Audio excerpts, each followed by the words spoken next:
getting straight into Father and Son by Cat Stevens, and we need two chords, a G and a C major, to play an easier version of the intro that you just heard. So G and C. So we're going to do two down strums of G. So 1, 2, 3, 4, 1, 2. So just like that. And then right after that second down strum, we're going to do a hammer-on. Now a hammer-on is when you play a string, for example, in this case we're playing a chord. Once you strum the chord, you immediately, right, your fingers have to really push down quite hard in order to get the rest of the chord to sound. And so we're hammering on from the G to a C. But what we're doing is we're leaving these two fingers on here, the third finger and the fourth finger. Like that. And you hear that nice, the way it goes onto that C major chord. It's very gentle, but it's a really cool sound.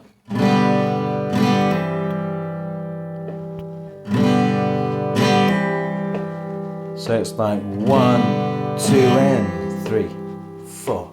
1, 2 and 3, 4, like so. And that C major chord, it's a slightly altered C major chord, but these two fingers are still playing exactly what you would normally play.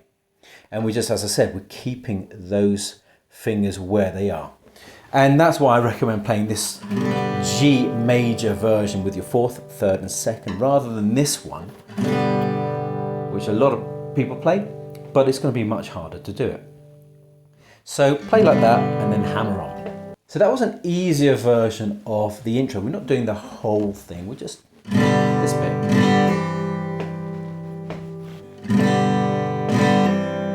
Now we're going to look at the actual chord progressions for the song, and to make this easy we're going to break it down into two little parts, right? You've got the Father part and the Son part. Now the thing is, don't worry too much about that, because there aren't actually that many differences between the two parts.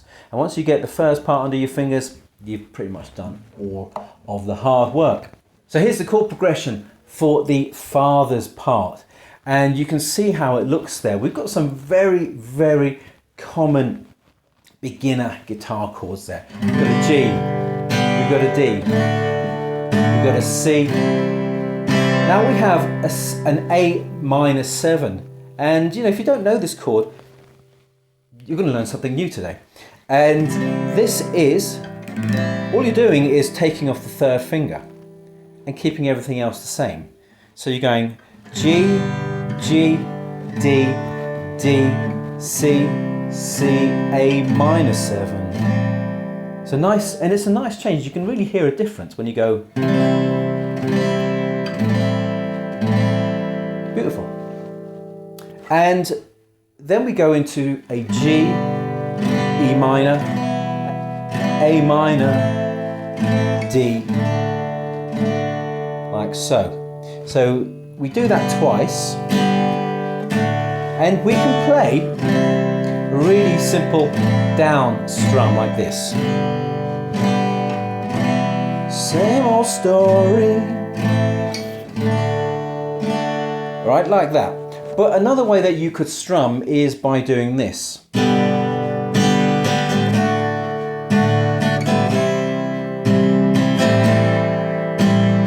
And you can see the pattern on the screen.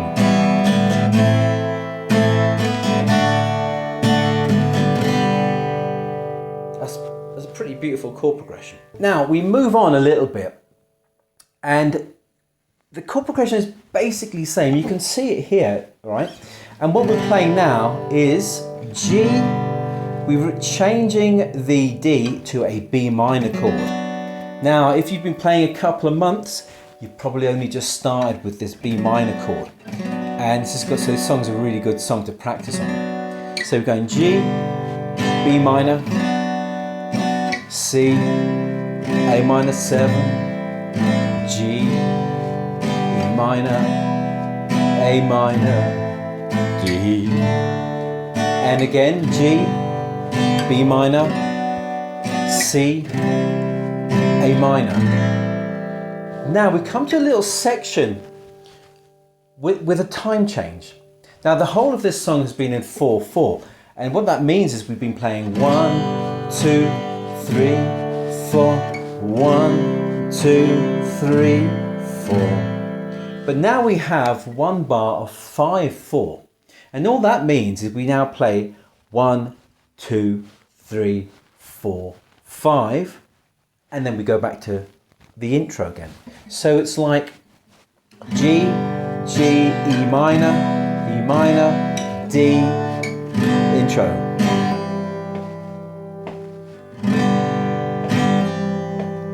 So like so. So again, you go from G, B minor in 4/4, then we have A minor 7, now we have the 1, 2, 3, 4, 1, 2.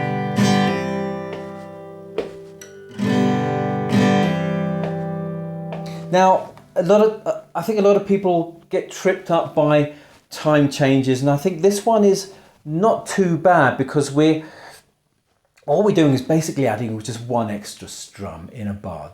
That's what we're doing. And when I started out, and I had problems with time changes quite often. So what I would always do is just really keep things basic. I would stop any kind of attempt at being clever with my strumming. I would stop any of this and then just focus on going 1, 2, 3, 4, 5.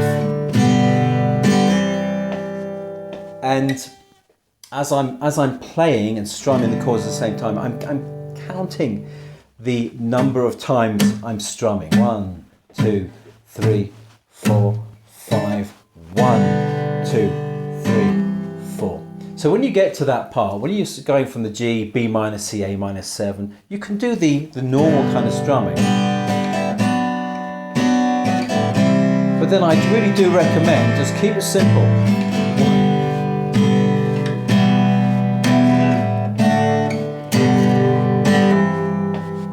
Alright, just kind of keep it a simple down strum for when you do that 5/4 part.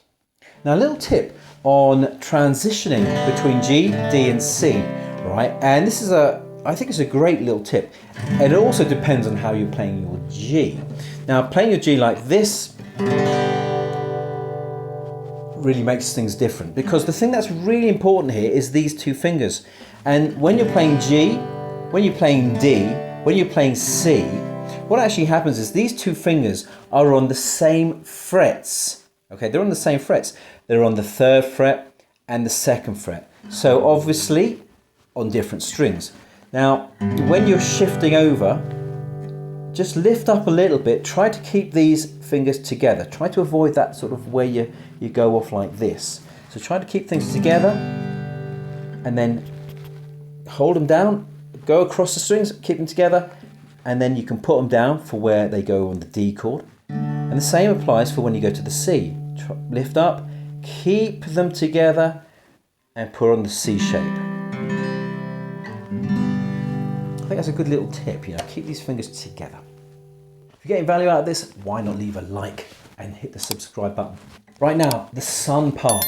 The sun part, well, this is really great because as I said earlier, once you've got the father part, you've pretty much got the whole song. And the chord progression for this is G, B minor, C, A minor 7. And we've already seen that because that's like the second half of the father part. G, B minor, C, A minor 7. But what we then come to is another time change. And we go from 4/4 to 5/4, like we did with the father part. So we've got 1, 2, 3, 4, 5. Now we have 3/4. 3/4. So, and we've got 2 bars of 3/4. And so what we're going to be doing is 1, 2, 3, 1, 2, 3, before going back to the intro. So it sounds like this. I'm just going to play from the 5/4. So we're going 1, 2, 3, 4, 5, 1, 2, 3, 1, 2, 3, 4.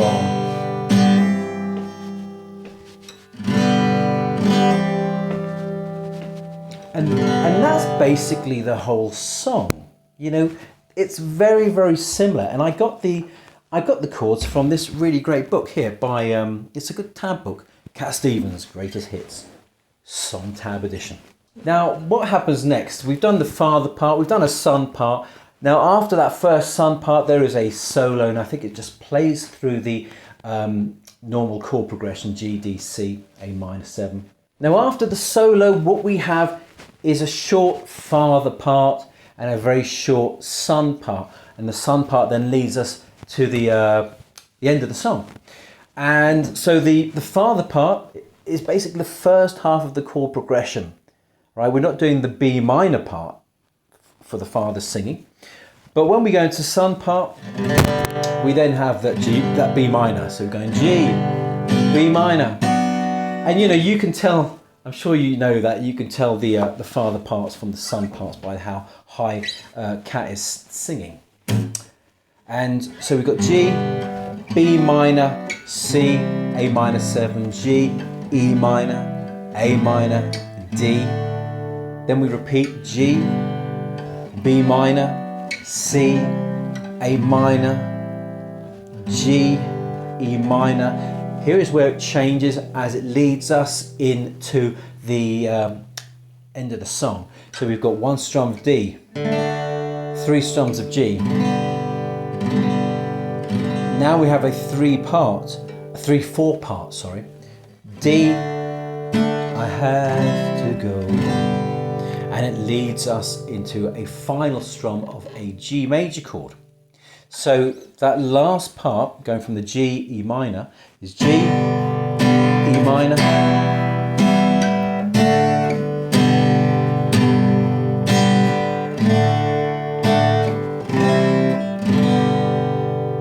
just like that. And that's a beautiful song by Cat Stevens, father and son. If you want more beginner guitar tutorials, then click this link right here. Thank you so much for joining me today. Happy strumming.